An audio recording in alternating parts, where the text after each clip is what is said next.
എല്ലാവർക്കും നമസ്കാരം. പുതിയൊരു വീഡിയോയിലേക്ക് സ്വാഗതം. എല്ലാവരും ക്ഷേമ പെൻഷന്റെ വിതരണവുമായി ബന്ധപ്പെട്ടുള്ള സംശയങ്ങൾ ചോദിച്ചുകൊണ്ടിരിക്കുകയാണ്. 22-ാം തീയതിയായി തുക എത്തിയോ എന്നുള്ള കാര്യങ്ങളൊക്കെയാണ് പല ആളുകളും ചോദിച്ചിരിക്കുന്നത്. പക്ഷേ വളരെ സന്തോഷം നൽകുന്ന ഒരു അറിയിപ്പാണ് ഇപ്പോൾ നമുക്ക് ലഭിക്കുന്നത്. 1600 രൂപ അല്ല, 3200 രൂപയായിരിക്കും നമുക്ക് ക്ഷേമ പെൻഷൻ ലഭിക്കുക.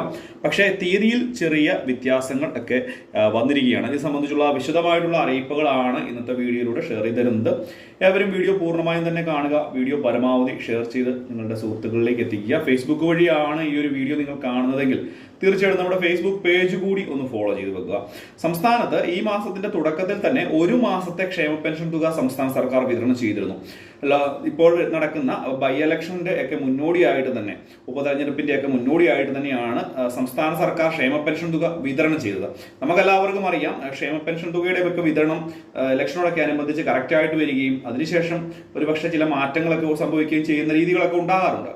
പക്ഷേ ഈ ഒരു മാസത്തിൽ തന്നെ വീണ്ടും ഒരു ഗഡു തുക കൂടി വിതരണം ചെയ്യുമെന്നുള്ള റിപ്പോർട്ടുകളൊക്കെയാണ് മുൻപ് വന്നിരുന്നത്. പക്ഷേ ഇപ്പോൾ അതിലൊക്കെ ചെറിയ ഒരു മാറ്റം വന്നിരിക്കുകയാണ്. നമുക്ക് നിലവിൽ 1600 രൂപ കൂടി ഈ മാസം ലഭിക്കേണ്ടതായിട്ടുണ്ടായിരുന്നു.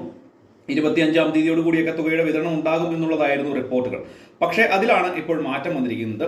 നമുക്കറിയാം, അടുത്ത മാസം ക്രിസ്മസ് ഉണ്ട് എന്നുള്ളൊരു കാര്യം. അപ്പോൾ ഇതോടൊക്കെ അനുബന്ധിച്ച് നവംബർ മാസത്തിലെയും അതുപോലെ തന്നെ ഡിസംബർ മാസത്തിലെയും തുകയായി 3200 രൂപ വിതരണം ചെയ്യാനാണ് ഇപ്പോൾ സംസ്ഥാന സർക്കാരിന്റെ ഭാഗത്ത് നിന്ന് നടപടി ഉണ്ടായിരിക്കുന്നത് എന്നുള്ളൊരു കാര്യം പൊതുജനങ്ങൾ മനസ്സിലാക്കുക.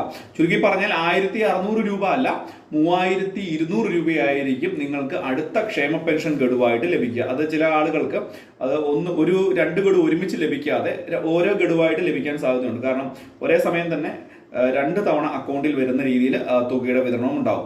പക്ഷേ തുകയുടെ വിതരണ തീയതിയിൽ ആണ് ഇപ്പോൾ മാറ്റം വന്നിരിക്കുന്നത്. ഈ ഒരു മാസത്തിൽ ഇനി തുകയുടെ വിതരണം ഉണ്ടാകില്ല എന്നുള്ളതാണ് കഴിഞ്ഞ ദിവസം DBTCL അധികൃതരെയും നമ്മൾ വിളിച്ചപ്പോൾ നമുക്ക് അറിയുവാൻ സാധിച്ചിരുന്നത്. ചുരുക്കി പറഞ്ഞാൽ അടുത്ത മാസം പകുതിയോട് കൂടിയായിരിക്കും ഈ ഒരു 2 മാസത്തെ തുക 3200 രൂപ ക്രിസ്മസിന് മുമ്പാകെ വിതരണം ചെയ്ത് തീർക്കത്തക്ക രീതിയിൽ നമ്മളുടെ കൈകളിലേക്കും ബാങ്ക് അക്കൗണ്ടുകളിലേക്കും എത്തുവാൻ പോകുന്നത്. ഇത് മുൻപ് തന്നെ ചില അറിയിപ്പ് പ്രകാരം ഈ മാസത്തിൽ വീണ്ടും പെൻഷൻ തുക വരും എന്നുള്ള സാധാരണ റിപ്പോർട്ടുകളൊക്കെ വന്നിരുന്നു. പക്ഷെ അതിൽ നിന്ന് മാറ്റം വന്നിട്ടുണ്ട് എന്നുള്ള ഒരു കാര്യം പൊതുജനങ്ങൾ ശ്രദ്ധിക്കുക.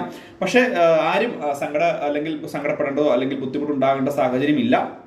2 മാസത്തെ തുക തന്നെ, ഈ ഒരു മാസത്തെ ഇപ്പോൾ ലഭിക്കേണ്ട 1600 രൂപയും അടുത്ത മാസത്തെ തുക കൂടി കൂട്ടി 3200 രൂപ സാധാരണ വിതരണം ചെയ്യുന്ന തീയതിയിൽ നിന്നും മുൻപാകെ തന്നെ, ഒരു 20-ാം തീയതി കഴിഞ്ഞാണ് സാധാരണ വിതരണം ചെയ്യുന്നത്. പക്ഷെ അതിന് മുമ്പാകെ തന്നെ നിങ്ങളുടെ ബാങ്ക് അക്കൗണ്ടുകളിലേക്ക് എത്തിച്ചേരും എന്നുള്ളൊരു കാര്യം പൊതുജനങ്ങളൊന്ന് പ്രത്യേകം മനസ്സിലാക്കുക. ഇത് വളരെ പ്രാധാന്യം അറിയിക്കുന്ന ഒരു അറിയിപ്പ് തന്നെയാണ്. കാരണം ക്ഷേമ പെൻഷൻ തുകയുമായി കാത്തിരുന്ന ഒത്തിരി ആളുകൾക്ക്, ഇത് വളരെയധികം ആളുകൾക്ക് ഇതൊരു ബുദ്ധിമുട്ടുണ്ടാകുമെങ്കിൽ പോലും ഒരു 10-15 ദിവസം കഴിയുമ്പോൾ വീണ്ടും 2 ഗഡു തുകയായിട്ട് നമ്മളുടെ കൈകളിലേക്ക് എത്തും. ഈ ഒരു വർഷത്തിനുള്ളിൽ തന്നെ കുടിശ്ശിക പെൻഷൻ തുകയിൽ 2 ഗഡു വിതരണം ചെയ്യുമെന്ന് സംസ്ഥാനത്തെ മുഖ്യമന്ത്രി മുൻപ് തന്നെ പറഞ്ഞിരുന്നതാണ്. അതിനാണ് ഇപ്പോഴൊരു തീരുമാനം ഉണ്ടായിരിക്കുന്നത്. എന്തായാലും പ്രാധാന്യം അറിയിക്കുന്ന അറിയിപ്പാണ്. ഈ ഒരു മാസം ഇനി ക്ഷേമ പെൻഷൻ തുകയുടെ വിതരണമില്ല. അടുത്ത മാസം പകുതിയോടുകൂടി 2 മാസത്തെ 3200 രൂപ ബാങ്ക് അക്കൗണ്ടുകളിൽ എത്തിച്ചേരും.